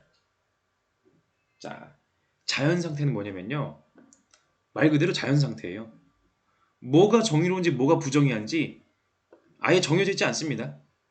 자, 이것은 정의로운 거예요. 이것은 부정의한 거예요. 라고 하는 건 뭐다? 객관적 사회규범, 사회규범과 질서는 사회계약으로 만드는 겁니다. 그 이후에 성립이 되는 거예요. 애초에 정의롭다 부정의하다라는 말 자체를 하려면은 계약이 필요한 것입니다. 정해놓은 이게 부정의한 거예요라고 도둑질하지 마세요. 사람 죽이지 마세요. 강도질하지 마세요. 불 지르지 마세요. 이런 규칙을 정한 다음에 성립한다는 것이에요. 굉장히 매력적인 선택지 되겠죠. X. 자, 2번. 사회계약은 평화를 추구하는 이타심이 아니라 이기심. 내가 일단 안 죽고 싶어서, 내가 뺏기고 싶지 않아서 아무리 힘센 놈도요, 잠잘 때는 죽임당할 수 있는 거예요. 그렇기 때문에 남들 잘 되라고? 아니요. 나 잘 되라고 하는 거예요. 자, 3번. 새로운 입법부 수립의 정당성은 신탁의 목적 실현에 있다. 자, 입법부. 자, 로크가 보기에 입법 권력이 핵심이거든요. 입법부가 뭔가요? 우리 국회 같은 걸 말하는 건데 영국의 의회라든지 법을 만드는 거예요. 사회 질서를 정해주는 거예요. 근데 입법부를 새로 만들 수가 있대요. 야, 너네 지금 입법부 하지 말고 이제 입법부 새로 만들자. 일종의 정권 교체죠. 일종의 그 총선이죠. 총선거, 국회의원 선거. 이거 할 수 있는 근거는 어디에 있다? 신탁의 목적 실현에 있다. 자, 신탁, 트러스트. 로크가 보기에 사회 계약을 통해서 인민들은 정부를 구성하고 정권에 믿고 맡깁니다. 권력을. 입법할 권한을 믿고 맡겼어요. 사회 질서, 즉 생명, 자유, 재산을 지키기 위해서 맡긴 거예요. 그 목적이 바로 이거라는 겁니다. 개인의 권리들. 근데 권력을 맡겨놨더니 생명, 자유, 국민들의 생명, 자유, 재산을 지키는데 소홀해. 오히려 방해를 해. 그럼 믿고 맡긴 목적이 위배됐죠? 그러면 이 사람들 쫓아내고 새로운 사람들로 새로운 입법부를 구성할 수 있는 겁니다. 저항권의 논리가 여기서 가능하다는 점을 얘기해 줄 수 있는 것이죠. 자, 4번. 국가 최고 권력은 입법권. 시민의 재산을 자의적으로 다룰 수 없습니다. 자의적으로. 내 뜻대로 아무렇게나라는 뜻이거든요. 그러면 안 되고 당연히 법에 따라서 해야 돼요. 법에 따라서만 재산을 다룰 수가 있는 것입니다. 개인의 재산은 개인이 알아서 하는 거거든요. 개인이 정당하게 얻은 소득은요, 내가 뭐 남에게 선물해주든 내가 뭐 어떻게 쓰든지 간에 뭐 냅두든지 알아서 하는 겁니다. 근데 이것을 국가가 통제할 수도 있어요. 대신에 이것은 뭐다? 사회 계약에서 정해놓은 그 신탁의 목적 하에서만 할 수 있는 것입니다. 예를 들어서 어떤 사람의 재산권 행사가 다른 사람의 재산권을 침해해. 그런 경우에 국가가 막을 수 있죠. 대신 어떻게 한다? 일단 냅다 막고서 아니요. 법으로 정해놓은 테두리 안에서 하셔야 되는 것이에요. 자, 자의적으로가 아니라 법에 따라서. 자, 5번. 국가는 공동체를 구성하려는 인간의 정치적 본성에 따른 것이다. 이건 누구 말? 이건 아리스토텔레스. 자, 사회계약론자들은 본성에 따라 만들어진 것이 아니라 자기들의 자유로운 계약에 따라서 만들었다고 봤어요. 인간에게 그런 본성은 따로 있는 건 아니다. 자, 18번. 중국 불교 사상가 갑, 한국 불교 사상가 을. 보통 이 구도는 어떻게 나오냐면은 중국의 교종 선종이잖아요. 중국의 선종의 해능과 한국의 그 선종인 진울 이렇게 많이 나오거든요. 뭐 맨날 나와가지고 뭐 거의 패턴을 익혀버렸어. 자, 진짜 그런지 아닌지 읽어봐야 합니다. 옳지 않은 것은 이것도 헷갈리면 안 돼요. 옳지 않은 것은 자, 자성의 마음자리를 지혜로서 관조하여 안팎이 사무쳐 밝으면 자기 본래 마음을 알고 본래 마음을 알면 곧바로 해탈이다. 끝. 해탈을 얻으면 곧 반야삼매이며 불교적인 지혜를 말하는 거죠. 반야삼매를 깨달으면 바로 곧 무념이다. 자, 중국 불교 중에서 내 마음을 봐라. 직지인심 하면은 견성성불, 내 본성을 알면은 성불하는 것이다. 바로 선종 되겠죠. 선종. 선종 대표주자 누구? 해능 되겠습니다. 자, 선종 특징 도노 돈수. 뭐 직지인심, 견성성불, 불림문자 뭐 이런 거 다 있었죠. 도노돈수는 뭐냐면요. 일단 돈오 깨달을 오자거든요. 일단 깨달으면 돈수, 일단 수양도 끝나는 거예요. 내 마음이 부처님을 깨달았으면 그럼 된 거예요. 끝. 더 이상 뭐 덧붙일 필요 없다. 교종 승려들이라는 것처럼 막 책 읽고 막 경전 외우고 막 필요 없습니다. 그냥 끝. 도노 돈수. 자, 한국 불교 사상가 가볼게요. 예전부터 많은 성인이 깨달음 돈오를 얻은 뒤에 닦았으며 닦음 뒤에 증득했다. 얻어냈다 이거죠. 깨달음의 그 성과를. 그러므로 이른바 신통 변화는 깨달음에 의해 닦아서 점차로 익혀야 나타나는 것이지 깨달을 때 곧바로 나타나는 것은 아니다. 진울의 도노 점수 되겠습니다. 자, 진울도요 선종 승려가 맞는데 그렇기 때문에 돈오를 강조하죠. 일단 내가 부처임을 깨닫는 게 중요해요. 내 마음에. 그렇지만 교종의 면모도 일부 수용하는 것이죠. 교종의 점진적인 수행 점수를 추가합니다. 일단 냅다 깨닫고 끝나는 것이 아니라 깨달았지만 아직 뭐가 남아있다? 이전 삶에서의 습기, 나쁜 습관들 같은 것들이 남아있기 때문에 이것들을 없애기 위해서 지속적으로 노력해야 된다.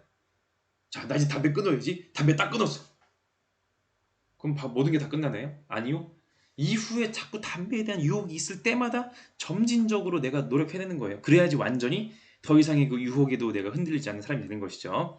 물론 진울도 도노 돈수를 최상의 근기라고 보았습니다. 하지만 그건 뭐다? 거듭된 윤회를 거듭하다가 도노 점수, 도노 점수, 도노 점수, 도노 점수, 도노 점수 하다가 마지막 생에 이르러서 즉 부처의 단계에 이르러서야 도노 돈수로 딱 끝나고 가는 거지. 부처의 그 단계에 이르는 마지막 태어남 전까지는 도노 점수를 꾸준히 해야 된다. 대부분의 인생은요, 도노 점수를 해야 돼요. 라고 본 것이죠. 갑. 외적인 공부인 교리에 얽매이는 것을 경계해야 된다. 맞죠?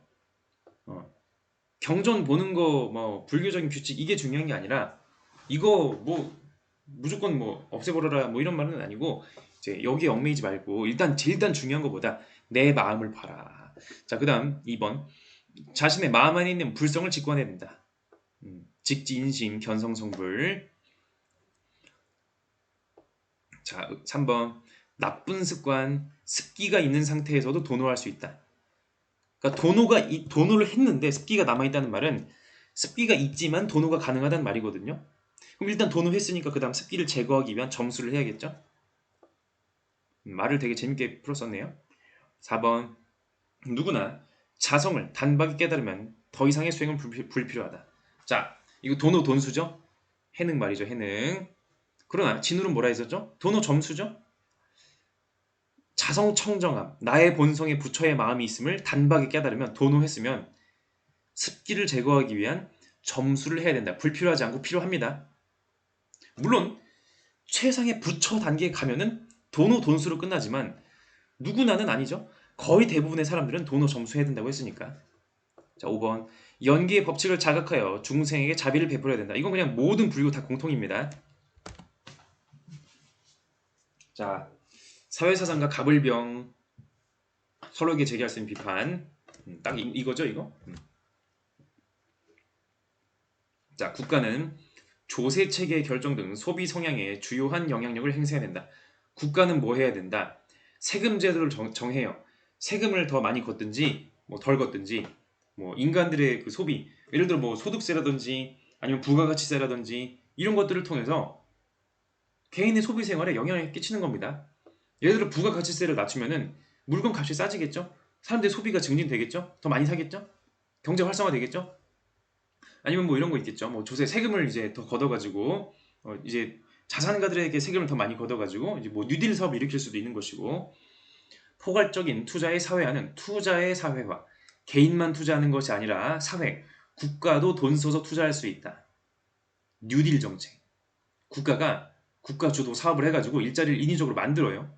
그러면은 인위적으로 일자리를 만들면은 물론 그게 일시적인 일자리라서 뭐 문제가 있는 거 아니냐 비판할 수도 있겠지만은 일단 돈 못 벌던 사람이 돈 벌게 되니까 소비를 하게 되고, 소비를 하니까 이제 그 소비를 하니까 물건이 많이 팔리고, 물건이 많이 팔리니까 기업이 이득이 되고, 그렇게 이득이 될 것 같으니까 물건 더 만들고, 물건 더 만드니까 고용을 더 많이 하고, 고용을 더 많이 하니까 또 소비가 증진되고, 선순환이 이루어질 것이다라고 하는 이야기. 완전 고용에 이르기까지 노력하자라고 하는, 자, 존 메이노드 케인즈 되겠습니다.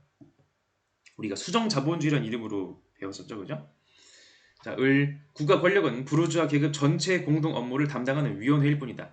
부르주아, 프롤레타리아 누구?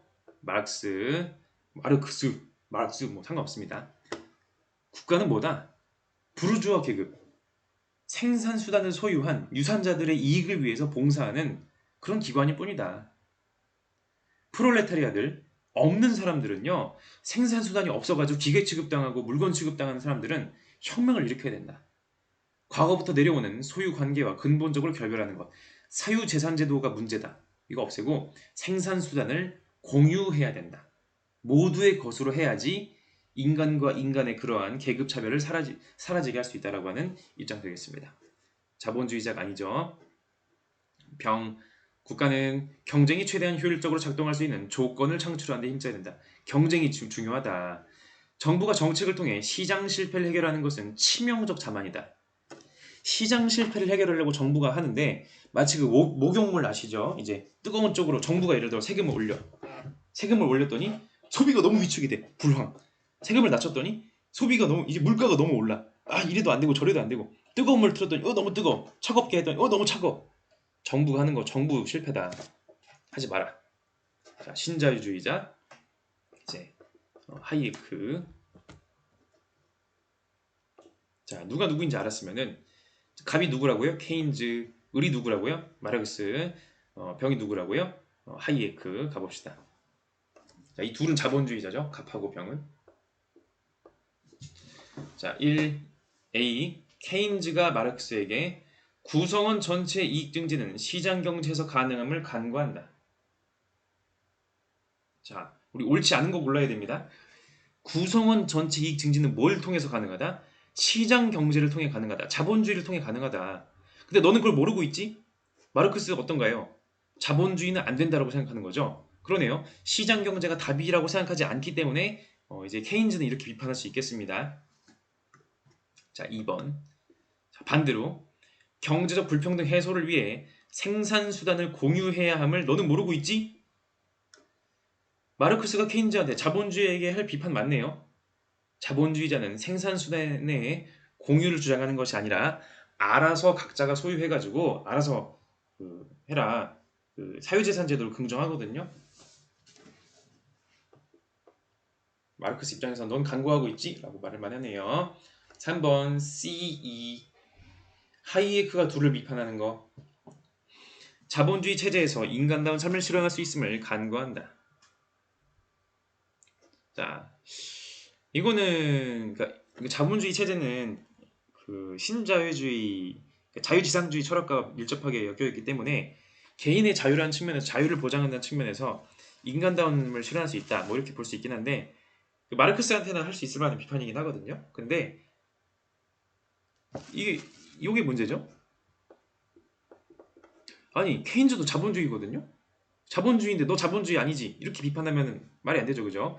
케인즈도 자본주의자이기 때문에 자본주의를 잘 수정해가지고 인간다움을 실현할 수 있다고 봤어요. 3번이 아니네요. D. 마르크스가 하이에크에게 노동자 계급이 예속에서 벗어나려면 혁명이 필요함을 간과한다. 마르크스는 혁명이 필요하다고 봤는데 하이에크는 혁명이 필요하다고 안 봤으니까. 자, F. 케인즈가 하이에크에게 유효 수요 창출을 위해, 유효 수요가 뭔가요? 자, 돈이 엄청 많은 사람에게 국가가 돈을 더 준다고 해서 소비가 진작되는 건 제한적입니다. 해봤자 뭐 그렇겠습니까? 하지만 돈이 없는 사람에게 돈을 주면은, 일자리를 마련해서 돈을 주면은 그 사람들은 소비를 합니다. 그만큼 먹는 데 쓰고요, 옷 입는 데 쓰고요, 집에 쓰죠. 유효 수요가 창출이 되네요. 그러려면 어떻게 된다? 일자리 없는 사람들에게 국가가 일자리를 만들어 줘야 되는, 즉 시장에 개입해야 된다라고 보는 것이죠. 공공시설 투자라든지 막 그런 국가 사업들을 막 일으키는 거죠. 뉴딜 정책. 인데 너는 그걸 간과하고 있지? 하이에크는 뭔가요? 그런 거 하지 말라고 했었죠. 왜? 그런 것들은 비효율이니까. 자, 20번. 다음을 주장하는 근대 서양 사상가의 입장으로 가장 적절한 것은 자, 존 스튜어트 밀 나왔고요. 칸트 흉 나왔었죠. 그러면은 이제 베이컨, 데카르트, 스피노자, 벤담 뭐 이 정도 중에 왠지 있을 것 같은 느낌이 드는데 볼까요? 인간이 자연의 공통적 질서에 따르지 않는다는 것은 불가능하다. 자연의 질서가 있대요. 무조건 따라야 된대요.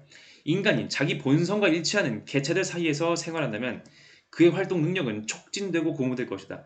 활동 능력의 촉진과 고무 이걸 뭐라 그러죠? 코나투스라 그러죠.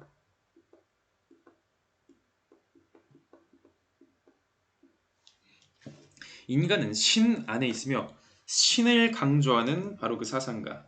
근데 운명론자죠. 질서에서 벗어날 수가 없대요. 신 없인 존재할 수도 생각될 수도 없는 어떤 것. 인간은 신의 본성을 일정한 방식으로 표현하는 양태이다. 인간은 뭐다? 신이라고 하는 유일한 실체의 여러 모드들 중에 하나인 것이 인간 모드, 곰 모드, 강아지 모드, 무지개 모드, 파도 모드, 뭐 아보카도 모드 등등 있는 것입니다. 스피노자. 양태란 단어가 그 핵심 키워드 중에 하나죠. 1번. 이성적인 삶을 위해 자기 보존 욕구를 극복해야 된다. 자기 보존 욕구가 뭐라 했었죠? 코나토스죠. 코나토스. 이걸 극복하는 게 아니라 이거를 오히려 증진해야 되죠. 물론 코나토스는 나의 이기적인 욕구가 아니에요. 모든 인간들, 모든 존재들은 신의 양태에 불과하기 때문에 유일한 실체거든요. 신이. 코나투스를 한다는 것은 뭐다? 모든 존재의 근본 실체인 신을 이제 실현하는 것이니까 극복이 아니라서 틀렸고. 2번. 인간은 우연성이 없는 세계 안에서, 즉 필연적인 세계에서 뭐 자유의지 뭐 그런 거 없죠. 여기까지 맞아. 근데 실체로서 존재한다. 아니요. 실체는 뭐밖에 없다? 신밖에 없다. 신만 실체예요. 나머지는 뭐다? 신의 양태, 모드인 것입니다. 인간 모드. 신은 자연의 인과 질서를 초월하여 자유로운 속성을 지닌다. 아니죠. 자, 기독교적인 신은요. 자연을 창조한 신, 자연 바깥에 있죠. 자연의 질서에 영향받는 존재가 아닌 거죠. 영향을 줄 뿐이지. 반면에 스피노자가 말하는 신은 뭐다? 자연 그 자체, 우주 그 자체이기 때문에 자연의 질서를 초월할 수가 없습니다. 질서 그 자체거든요. 4번. 인간은 자유의지를 발휘하여 자유의지 없다 했습니다. 정념의 속박에서 벗어나야 된다. 이 말은 맞는데. 5번. 최고의 행복은 신에 대한 인식에서 도달하게 되는 정신의 만족이다. 맞습니다. 인간의 운명은 정해져 있어요. 인간은 인과 필연적인 질서에 따라서 행동하게 돼 있습니다. 그렇기 때문에 내가 이 질서만 제대로 이성적으로 파악한다면, 신의 본성의 필연성만 파악한다면 어떤 일이 벌어져도 내가 불필요한 감정을 느낄 필요가 없고요. 미래에 일어날 일에 대해서 희망을 가지거나 걱정을 하거나 할 필요도 없습니다.